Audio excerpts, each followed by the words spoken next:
बच्चों, आप सभी का स्वागत है आपके अपने YouTube channel study with Shabnam Kumari में। बच्चों, हम लोग विज्ञान कक्षा 6 पाठ 11 में गति एवं दूरियों के मापन के बारे में पढ़ रहे थे और मैंने गति एवं दूरियों के मापन में आपको यातायात की कहानी और दूरियों के विभिन्न मानक मात्रक के बारे में बताया था। आज के भाग में बच्चों हम लोग जानेंगे गति एवं दूरियों का मापन में विभिन्न प्रकार की गतियों के बारे में। तो चलिए स्टार्ट करते हैं अपने पाठ को।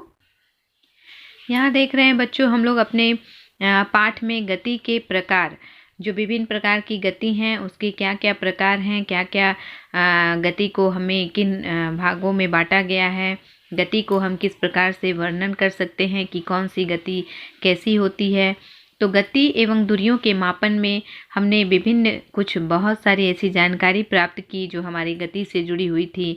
यातायात के साधन के बारे में जाना, विभिन्न प्रकार के गति के मानक मात्रक के बारे में जाना और आज के भाग में बच्चों हम लोग जानेंगे गति का प्रकार। तो गति के प्रकार में यहाँ पे बच्चों दिया हुआ है, पहला सरल रेखीय गति, दूसरा है वर्तुल गति और तीसरा है आवर्ती गति। सरल रेखीय गति बच्चों आप जानते हैं, अपने दैनिक जीवन में आप जो है चारों ओर स्थिर तथा गतिशील वस्तुओं को देखते हैं। आपने सीधी सड़क पर किसी वाहन की गति, किसी परेड में सैनिकों के मार्च पास्ट की गति अथवा किसी गिरते पत्थर की गति का प्रेक्षण किया होगा। यह किस प्रकार की गति है? 100 मीटर की दौड़ प्रतियोगिता में धावक की गति कौन सी गति कहलाएगी? तो ये बच्चों जितनी गति का उदाहरण यहाँ आपने देखा, ये सारी जो गति हैं, ये जो गति है वो हमारा सरल रेखीय गति कहलाती है। कहने का मतलब है बच्चों, जो गति सीधी रेखा में गति करती है या जो चीज़ सीधी रेखा में गमन करती है उसे हम सरल रेखीय गति कहते हैं। आगे देखते हैं बच्चों, आगे हमारा है वर्तुल गति। यहाँ एक क्रियाकलाप दिया हुआ है। क्रियाकलाप में बच्चों कुछ ऐसे प्रयोग दिए हुए होते हैं जिन्हें हम करके आसानी से देख पाते हैं, तो ये लेसन जो है, ये पार्ट जो है हमें और अच्छी तरह से समझ में आता है। तो क्रियाकलाप में दिया हुआ है, एक पत्थर को धागा में बांधकर अपने हाथ से इसे तेजी से घुमाइए। पत्थर की गति को ध्यान से देखिए। आप देखते हैं कि पत्थर वृत्तीय पथ के अनुदिश क्या करता है? गति कर रहा है। तो इस गति में पत्थर की आपके हाथ से दूरी समान रहती है। इस गति को वर्तुल गति कहते हैं।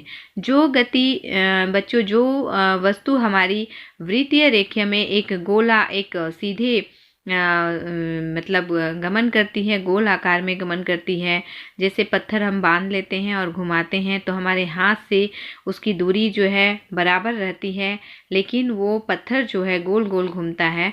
तो इस प्रकार की जो भी गति होती है उसे वर्तुल गति कहते हैं। जैसे आप यहाँ पे देख सकते हैं, बिजली के पंखे की पंखुड़ियों की गति एवं घड़ी के सेकंड की सुई की गति भी वर्तुल गति कहलाती है। तो ये सारे जो हैं गति के उदाहरण हैं। इससे आप समझ पाएंगे कि कौन सी गति हमारी वर्तुल गति कहलाती है। तो यहाँ पे 3 उदाहरण आप देख सकते हैं। यहाँ चित्र भी दिया हुआ है।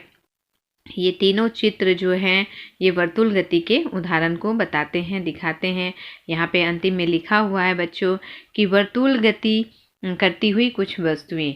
तो इस प्रकार से कभी भी आपसे पूछा जाए कि वर्तुल गति किस प्रकार की गति है, तो आप आसानी से बता सकते हैं कि जो सीधे जो हमारी क्या होती है, वृत्तीय रेखा में गति करती है, गोल में गति करती है, उसे हम वर्तुल गति कहते हैं। आगे बढ़ते हैं, आगे आवर्ती गति के बारे में जानकारी प्राप्त करते हैं। आगे यहाँ पे देख रहे हैं बच्चों हम लोग आवर्ती गति। तो इसके लिए भी एक क्रियाकलाप दिया हुआ है जिसे हम करके आसानी से समझ सकते हैं। एक पत्थर को धागे से बांधकर अपने हाथ में थामिए तथा पत्थर को डोरी से लटकने दीजिए। दूसरे हाथ से पत्थर को एक तरफ खींचिए और फिर स्वतंत्र गति के लिए छोड़ दीजिए। यह एक लोलक है। यह आवर्त गति को समझने में हमारी सहायता करेगा। किसी लोलक की गति, झूला झूलते बच्चे की गति, सितार की डोरियों की गति, ये सभी आवर्ती गति के उदाहरण हैं, जिसमें वस्तुएं एक निश्चित समय अंतराल के बाद अपनी गति को दोहराती हैं। तो आपको समझ में आया होगा बच्चों कि जो गति दोबारा होती है, जो वस्तु दोबारा उस गति को दोहराते रहता है, जैसे झूले की गति। एक बार बच्चे क्या करते हैं, झूले में आगे बढ़ते हैं, पुनः फिर पीछे आ जाते हैं, पुनः फिर आगे बढ़ते हैं, पुनः फिर पीछे आ जाते हैं। तो इस प्रकार की जो गति है, जो एक निश्चित समय अंतराल के बाद पुनः दोहराती है, ऐसी गति को हम लोग क्या कहते हैं? ऐसी गति को आवर्ती गति कहते हैं। अतः वैसी गति जिसमें वस्तुएं एक निश्चित समय अंतराल के बाद अपनी गति को दोहराती है, उसे आवर्ती गति कहते हैं। इसको समझने के लिए बच्चों कुछ यहाँ पिक्चर दिए हुए हैं जिसे आप देख के समझ सकते हैं। जैसे देखिए, एक बच्ची झूला झूल रही है, वो आ रही है, पुनः फिर जा रही है झूले में, तो ये आवर्ती गति है। उसके बाद यहाँ घड़ी का जो लोलक दिया हुआ है वो भी आवर्ती आना जाना करता है। एक बार घंटा जो बजता है फिर पुनः आता है अपने जगह से। तो इस प्रकार की जो गति है वो आवर्ती गति का उदाहरण है। यहाँ पे चित्र में दिया हुआ है 11.12 में आवर्ती गति के कुछ उदाहरण। यह आवश्यक नहीं कि किसी वस्तु में एक बार में एक ही प्रकार की गति हो। तो आगे बढ़ते हैं। आपने फर्श पर लुढ़कती किसी गेंद की गति का अवलोकन किया होगा। इस स्थिति में गेंद फर्श पर लुढ़कती और वर्तुल गति करती हुई आगे की ओर चलती है। इस प्रकार गेंद सरल रेखीय गति एवं वर्तुल गति एक साथ करती है।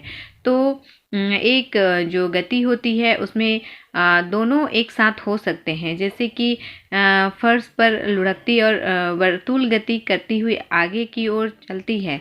इस प्रकार गेंद सरल रेखीय एवं वर्तुल गति एक साथ करती है, आगे बढ़ती है और फिर क्या होता है, लुढ़कती हुई फर्श पर आगे बढ़ती है। तो दोनों गति एक साथ हो रही है। आपने गतियों के कई प्रकार को समझने का प्रयास किया है। आपने जाना कि समय के साथ स्थिति में परिवर्तन को गति कहते हैं।